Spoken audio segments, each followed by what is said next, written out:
पौराणिक कथाओं में आज हम जानेंगे महाभारत की भानुमति के बारे में। एक कहावत भी आपने सुनी होगी, कहीं की ईंट कहीं का रोड़ा, भानुमति ने कुनबा जोड़ा। इस कहावत का क्या अर्थ है ये भी हम इस कथा में आगे जानेंगे, लेकिन सुनने से पहले चैनल को सब्सक्राइब कर दें, लाइक और शेयर करें। महाभारत में स्त्री चरित्रों को जो है बहुत प्रमुखता से दिखाया गया है, चाहे वो द्रौपदी हों, कुंती हों या फिर गांधारी हों। हालांकि कुछ स्त्री चरित्र ऐसे भी हैं जो गौड़ हैं, किंतु उससे उनका महत्व कम नहीं होता है। ऐसा ही एक चरित्र है भानुमति का। शांति पर्व में देवऋषि नारद की कथा के अनुसार भानुमति कलिंग के महाराज चित्रांगदा की पुत्री थी। महाराज चित्रांगदा ने अपनी पुत्री का स्वयंवर आयोजित किया, जिसमें समस्त आर्यावर्त के राजा एवं राजकुमार आए। दुर्योधन भी अपने मित्र कर्ण के साथ वहां पहुंचा। जब भानुमति वरमाला लेकर सभा में आई तो उनकी सुंदरता देखकर सभी अवाक रह गए। भानुमति उस सभा में उपस्थित सभी राजाओं का परिचय प्राप्त कर रही थीं। जब वो दुर्योधन के समक्ष आईं तो उनका परिचय लेने के बाद वो बिना उसका वर्ण किए ही आगे बढ़ गई।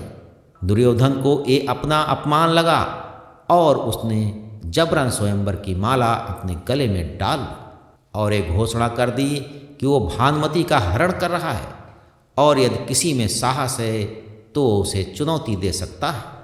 दुर्योधन की चुनौती सुनकर वहाँ उपस्थित राजाओं ने दुर्योधन पर आक्रमण किया, किंतु अंगराज महारथी कर्ण ने अपने मित्र की ओर से युद्ध करते हुए समस्त राजाओं को परास्त कर दिया। तब मगध नरेश जरासंध युद्ध करने आए और उनमें और कर्ण में घोर युद्ध हुआ। अंततः कर्ण ने जरासंध को परास्त कर दिया और ये भी कहा जाता है कि दोनों के बीच में युद्ध लगभग 21 दिनों तक चला था। कर्ण की वीरता से प्रसन्न होकर जरासंध ने उन्हें मालिनी नामक एक नगर उपहार स्वरूप दिया था। अपने मित्र कर्ण की सहायता से स्वयंवर जीत कर दुर्योधन वापस हस्तिनापुर लौट आया और वहाँ भीष्म पितामह द्वारा इस प्रकार कन्या का हरण करने पर आपत्ति जताने पर दुर्योधन ने उन्हीं का उदाहरण देकर, जब उन्होंने काशी की राजकुमारियों अम्बा, अंबिका और अम्बालिका का हरण किया था, उन्हें मना लिया और फिर दुर्योधन का विवाह जो है भानुमति से हुआ। शल्य पर्व में दुर्योधन भानुमति के दुर्भाग्य के बारे में बताया गया है। दुर्योधन और भानुमति के पुत्र लक्ष्मण ने कहा कि माता के भाग्य में दुर्भाग्य के अतिरिक्त कुछ और नहीं है। स्त्री पर्व में गांधारी कृष्ण से कहती हैं, मेरे पुत्र की मृत्यु से भी अधिक दुखद इन स्त्रियों का विलाप है। लक्ष्मण की माता भानुमति वो विशाल कूल्हों वाली महिला जिसके बाल बिखरे हुए हैं, वो दुर्योधन की प्रिय पत्नी है, जो सोने की यज्ञ वेदी के समान है। निसंदेह ही ये महाबुद्धि कन्या अपने महाबाहु स्वामी के जीवित रहते हुए अपने स्वामी की सुंदर भुजाओं के आलिंगन में क्रीड़ा करती थी। ये निर्दोष कन्या अब अपने पुत्र के रक्त से सने सर को सूंघ रही है। अब वो अपने सुनहरे हाथ में दुर्योधन के शरीर को सहला रही है। एक समय वो अपने स्वामी के लिए दुखी होती है और दूसरी बार अपने पुत्र के लिए।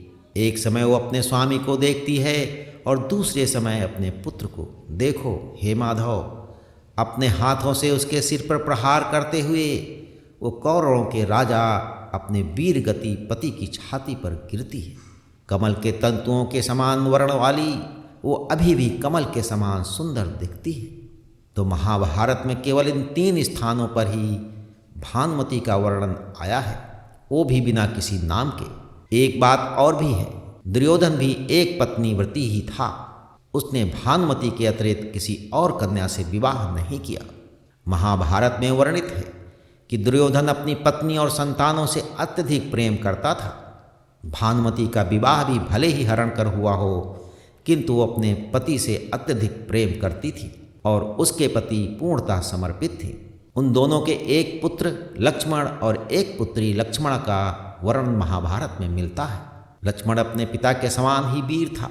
उसने युद्ध में अनेकों योद्धाओं का वध किया, किंतु युद्ध के 13वें दिन अभिमन्यु से युद्ध करता हुआ वीर गति को प्राप्त हुआ। भागवत के अनुसार लक्ष्मणा का विवाह श्री कृष्ण के पुत्र शाम से हुआ था।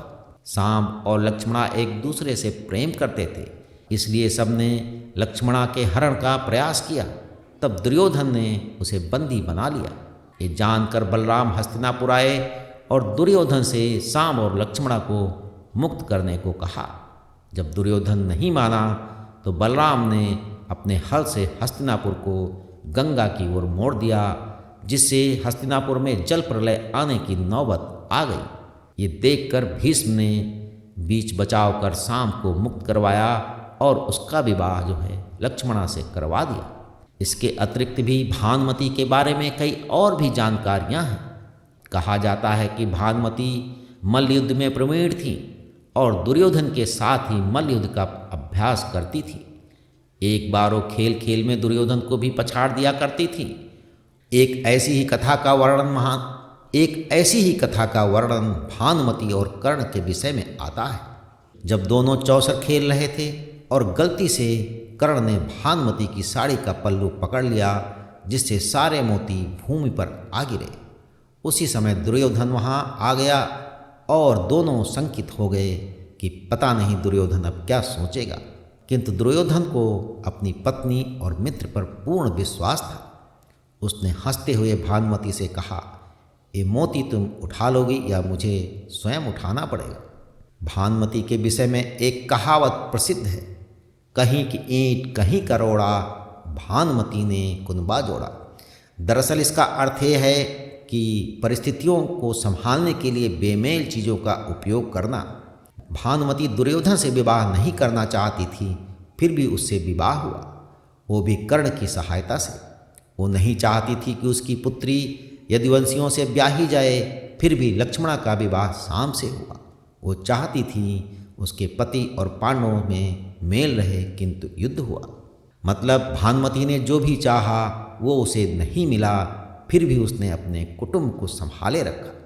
इसलिए उसके विषय में एक कहावत बन गई। उसके विषय में एक और कहावत है, भानुमति का पिटारा। दरअसल इसका अर्थ ये है कि वो गृह कलह में इतनी प्रवीण थी कि उसके पास हर समस्या का हल था। आज भी तंत्र शास्त्र में भानुमति के पिटारे का बड़ा महत्व है, जिसमें अनेक समस्याओं के तांत्रिक उपाय बताए गए हैं। तो पौराणिक कथाओं में आज बस इतना। अगली बार हम सुनेंगे एक नई कथा।